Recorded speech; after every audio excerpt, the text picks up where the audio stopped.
JDU की विचारधारा तो समाजवादी विचारधारा से निकली हुई पार्टी है और नीतीश कुमार ने शायद देश में अकेले समाजवादी बचे होंगे जो समाजवादी विचारधारा से जो लोग निकले हैं उससे वो अपने आप को प्रॉब्ली ओनली लीडर लेफ्ट कहाँ कोई है जहाँ परिवारवाद, जहाँ भ्रष्टाचार, जहाँ महिलाओं का एम्पावरमेंट, ये सारा काम उन्होंने करके दिखाया है।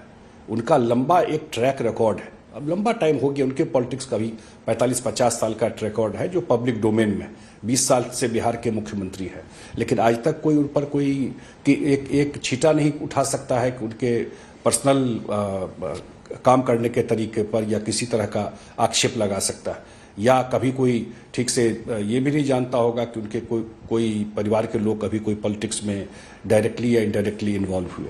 तो ये और बिहार का काम करना, तो विचारधारा तो यही है, विचारधारा पे ही तो काम किए हैं। नीतीश कुमार वही हैं, ये ध्यान रखिएगा।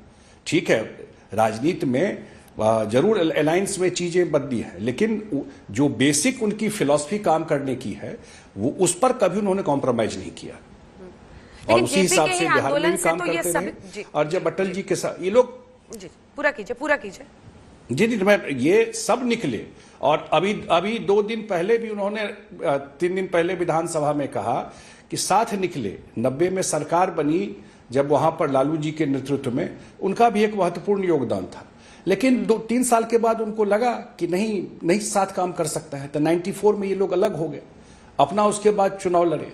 अब फिर गठबंधन की राजनीति उस समय चल रही थी, तो फिर बाद में वो बीजेपी के साथ आए और 96 से बीजेपी के साथ रहे।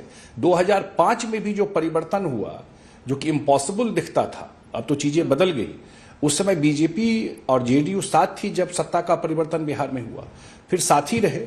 बीच में तो जरूर मैं खुद ही कह रहा हूं और अब खुद भी पर्सनल वो बोलते हैं, वो तो पब्लिक प्लेटफॉर्म से बोलते हैं कि भाई 2 बार हमसे गलती हो गई, आगे नहीं होगा, तो वो हो गया। लेकिन जो कोर विचारधारा है उनका जो आप पूछ रही है, उसमें उनके इंटीग्रिटी पर, उनके परिवार पर, उनके डेवलपमेंट के काम पर, इस पर ना मेन चीज है, उस पर तो कभी उन्होंने कभी कॉम्प्रोमाइज नहीं किया।